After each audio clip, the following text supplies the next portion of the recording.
Seterusnya saya jemput Yang Berhormat Datuk Seri Haji Ahmad Haji Maslan. Soalan nombor 9 tentang vaksin dan vaksinasi. Terima kasih. Terima kasih. Dijemput Yang Berhormat Menteri. Tuan Yang Bertua, terima kasih Yang Berhormat Pontian. Program imunisasi COVID-19 kebangsaan atau PIK telah mencapai peratus populasi dewasa lengkap divaksinasi melebihi 85% pada 29 September semalamlah.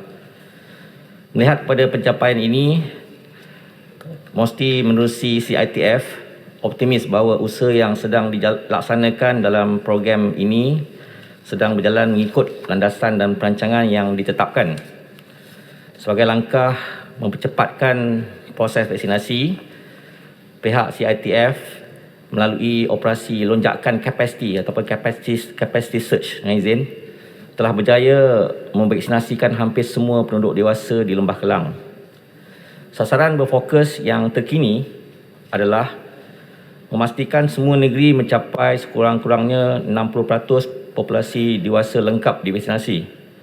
Untuk makluman Yang Berhormat, insya-Allah pada hari ini kita akan capai sasaran tersebut di Sabah, status akan mencapai 60%. CITF akan terus memberi tumpuan pengagihan bekalan vaksin ke negeri-negeri yang mempunyai bilangan kes positif COVID-19 yang tinggi berdasarkan data semasa daripada Kementerian Kesihatan Malaysia. Dan sasaran kerajaan untuk supaya hampir semua populasi dewasa lengkap dos vaksin sebelum penghujung bulan Oktober boleh dicapai. Melalui usaha ini, kerajaan percaya sasaran peralihan fasa melalui Pelan Pemulihan Negara dapat dipercepatkan. Sebagai contoh, semalam Yang Amat Berhormat Perdana Menteri telah mengumumkan peralihan fasa untuk Lembah Kelang daripada fasa 2 ke 3. Untuk menjawab soalan yang berikut, MOSTI juga telah memperuntukkan lebih 15 juta untuk pembangunan R&D, Research and Development khusus untuk vaksin COVID-19 kepada beberapa institusi pendidikan kita seperti Pusat Pendidikan dan Pendidikan Penyakit-Penyakit Tropika iaitu TIDRAC di bawah Universiti Melaya dan juga saintis di Universiti Putra Malaysia. Selain itu, KKM telah memberi peruntukan Research and Development bagi usaha membangunkan vaksin COVID-19 di Institut Pendidikan Perubatan ataupun IMR milik Kementerian Kesihatan Malaysia yang sebenarnya mula dirancang sejak awal bulan April tahun 2020. Yang Berhormat, terdapat 2 teknologi vaksin COVID-19 yang sedang dibangunkan di IMR KKM iaitu teknologi vaksin mRNA dan teknologi vaksin virus ternyah aktif. Vaksin di IMR akan dibangunkan secara strategik bersama pendidik daripada Universiti Putra Malaysia dan Institut Pendidikan Veterina. Pada masa ini, kedua-dua projek di bawah berada di peringkat makmal iaitu bukti konsep, proof of concept dengan izin sebelum fasa kajian praklinikal kepada haiwan dilaksanakan. Status terkini pembangunan vaksin COVID-19 di IMR adalah seperti berikut. Vaksin virus ternyah aktif telah berada di tahap penyaktifan virus dan vaksin mRNA sedang menjalani proses in vitro transcription. Yang Berhormat, dengan adanya kemahiran menjalankan pembangunan vaksin COVID-19, teknologi vaksin tersebut boleh digunakan untuk menghasilkan vaksin bagi mencegah penyakitan bakteria dan virus juga selain rawatan penyakit kronik. Kita juga sedang membangunkan pelan pembangunan vaksin negara dengan tujuan memastikan Malaysia mampu menjadi negara pengeluar vaksin manusia dalam tempoh 10 tahun. Ianya tidak terikat pada vaksin COVID-19 sahaja dan jawatankuasa bagi membangunkan pelan ini dipengungsikan bersama antara MOSTI dan Kementerian Kesihatan Malaysia. Terima kasih. Terima kasih. Soalan tambahan. Terima kasih Datuk Speaker dan Datuk Seri Menteri. Soalan saya ialah apakah tindakan terhadap kumpulan anti vaksin, apakah tindakan terhadap pemalsuan sijil vaksin, bagaimana tentang cadangan mewajibkan vaksinasi kepada remaja agar anak-anak kita selamat dilindungi. Terima kasih. Terima kasih, Habib. Yang Berhormat, tindakan advokasi memberi penjelasan yang lengkap tentang keberkesanan, keselamatan dan juga kualiti vaksin yang digunakan terhadap kita dalam program PICS dilakukan berterusan, dan kepada mereka yang anti-vaxxer kita tetap meneruskan usaha supaya penerimaan vaksin ini dapat diterima oleh mereka.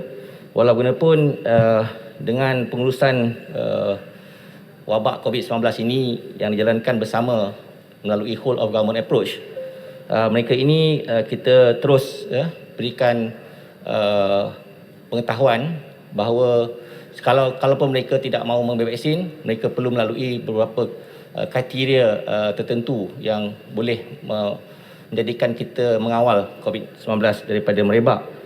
Dan pemalsuan sijil palsu untuk sijil digital ni tidak boleh berlaku kerana pengeluaran sijil digital hanya dikeluarkan dalam MySejahtera, dan mereka yang print sijil tersebut ke dalam ke bentuk fizikal sebenarnya tidak diterima. Oleh itu ada juga beberapa pemalsuan dilakukan dan laporan polis telah dibuat, dan ketika ini sijil vaksinasi digital hanya ada dalam MySejahtera. Dan untuk remaja yang berhormat, 3.2 juta remaja telah dianggarkan untuk menerima vaksin Pfizer kerana hanya vaksin Pfizer saja yang ada data klinikal yang selamat untuk diberikan kepada remaja, dan sekarang telah mencapai untuk remaja progresnya 50% remaja telah pun divaksin 1 dos. Terima kasih. Menteri satu soalan. Yang berhormat Menteri, Bandar satu Kuching, soalan. 30 saat. Okey, terima kasih Mohd Menteri. Saya meneliti soalan dan juga jawapan yang diberikan menyentuh tentang imuniti kelompok. Kita tahu tentang dengan varian Delta, imuniti kelompok ini bukan satu strategi yang dengan izin feasible. Jadi saya nak tanya, tadi yang Mohd Menteri ada menyatakan akan nambah baik contact tracing capabilities di negara ini. Saya nak tanya, apakah teknologi yang digunakan, sama ada ia Bluetooth, geofencing, apakah kos penambahbaikan dan timeline jangka masa ia akan diimplementasikan, kerana ini sangat-sangat penting supaya kita transisi dengan selamat. Contact tracing sebenarnya haruslah dilancarkan bersama dengan pelan-pelan kerajaan untuk melonggarkan sekatan yang diberikan. Harap jawapan. Terima kasih Habib Menteri. Terima kasih Yang Berhormat Menteri. Terima kasih Yang Berhormat daripada Kuching. Berkenaan dengan kontak tracing yang mesti dibangunkan untuk tujuan pengesanan kontak, tadi saya telah menjawab soalan daripada Yang Berhormat Pandan, iaitu langkah pertama kita gunakan ialah sumber data untuk pasti menganalisa interaksi, dan data ini Yang Berhormat kita menggunakan data dalam MySejahtera dan memberi fokus kepada kemungkinan interaksi, dan ia menggunakan teknologi Bluetooth bagi membantu proses pengesanan. Kedua ialah dengan analisis untuk menentukan butiran risiko penyebaran wabak itu sendiri, dan data ini kita gunakan melalui teknologi kecerdasan buatan ataupun artificial intelligence dan big data analytic bagi mengenal pasti risiko penyebaran wabak di kawasan berisiko tinggi, hotspot. Yang ini kita telah mulakan dengan pembangunan hotspot identification of dynamic engagement ataupun HIDE. Dan langkah ketiga ialah tracer hub, iaitu dashboard untuk memudahkan kaki tangan kita frontliners untuk melaksanakan pengesanan kontak, dan pembangunan paparan dashboard ini dijangka siap pada Oktober ini, dan dia memberi akses mudah kepada pengesanan kontak untuk mencepatkan proses pengesanan. Dan yang keempat ialah aktiviti sokongan mengukuhkan pengesanan kontak dengan izin penggunaan model geofencing, memantau pelaksanaan home surveillance order. Yang ini akan siap hujung bulan ini. Terima kasih.